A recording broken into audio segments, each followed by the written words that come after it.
दोस्तों, जैसा कि कल हम लोग बात कर रहे थे बांग्लादेश इलेक्शंस के बारे में। बांग्लादेश में इलेक्शंस के रिजल्ट आ गए हैं लगभग और तारिक रहमान जो खालिदा जिया जी के बेटे हैं वो अब अगले वहाँ के प्रधानमंत्री होंगे। और जो वहाँ पे अभी तक एडवाइज़र के रूप में शासन कर रहे थे मोहम्मद यूनुस, अब उनका जाना तय हो गया है। बांग्लादेश नेशनलिस्ट पार्टी ने एक बहुत बड़ी बढ़त के साथ वहाँ पे चुनाव को जीता है। और अगर आप चुनाव के नतीजों को देखेंगे तो थोड़ा सा मैं नतीजों को देख के थोड़ा सा मुझे कुछ डाउट भी हो रहा है, क्योंकि अगर आप देखें तो बीएनपी ने बॉर्डर एरिया के जितने भी रीजन्स थे वहाँ पे जो जीत हुई है वो वहाँ पे बीएनपी की नहीं हुई है। जो हिंदू बाहुल्य एरिया थे वहाँ पे बीएनपी की जीत नहीं हुई है।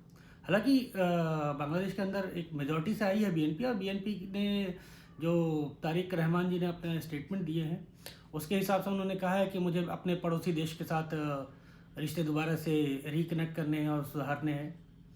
ये सारी बातें हुई हैं और हमारे प्रधानमंत्री श्री नरेंद्र मोदी जी ने भी उनको फ़ोन करके जीतने की बधाई दी है। उन दोनों के बीच में एक वार्ता भी हुई है टेलीफोन से। तो ये सारी डेवलपमेंट तो हुई है। अब देखना ये होगा कि बांग्लादेश नेशनलिस्ट पार्टी के आने के बाद इनके जो रिलेशन थे पाकिस्तान के साथ वो कैसे रहते हैं, क्योंकि पिछले 2 सालों में बांग्लादेश का रिलेशन जो है वो पाकिस्तान के साथ बढ़ा और हिंदुस्तान के साथ कुछ ख़राब हुआ है।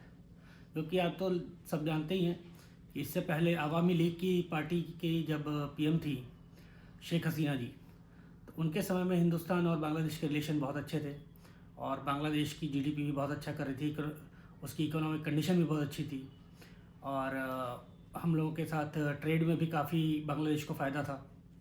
अब देखते हैं आने वाले समय में तारिक रहमान जी और इंडियन गवर्नमेंट में नरेंद्र मोदी जी मिलके क्या उन चीज़ों को दोबारा से शुरू कर पाते हैं या इन चीज़ों में कुछ अलग बदलाव रहेगा। ये सारी चीज़ों का जवाब तो अभी भविष्य के गर्भ में है। दोस्तों, इसके अलावा एक चीज़ ये भी है कि अब पाकिस्तान का रिलेशन बांग्लादेश के साथ क्या वैसा ही रहेगा जैसा मोहम्मद यूनुस के समय में था, क्योंकि उस समय वहाँ पे पाकिस्तानी मिलिट्री भी बांग्लादेश का विज़िट कर रही थी और उसके अलावा इनके आईएसआई की टीम आ रही थी। इन्होंने डायरेक्ट फ़्लाइट 1971 के बाद 2025 में चालू की थी पाकिस्तान और बांग्लादेश के बीच में। तो ये सारी चीज़ें हैं और अब इस पे देखना ये होगा कि आगे के दिन बांग्लादेश की राजनीति में हिंदुस्तान के लिए क्या निकलता है, बांग्लादेश में रह रहे हिंदुओं के लिए क्या निकलता है और पाकिस्तान और बांग्लादेश के रिलेशंस में क्या नए बदलाव आते हैं।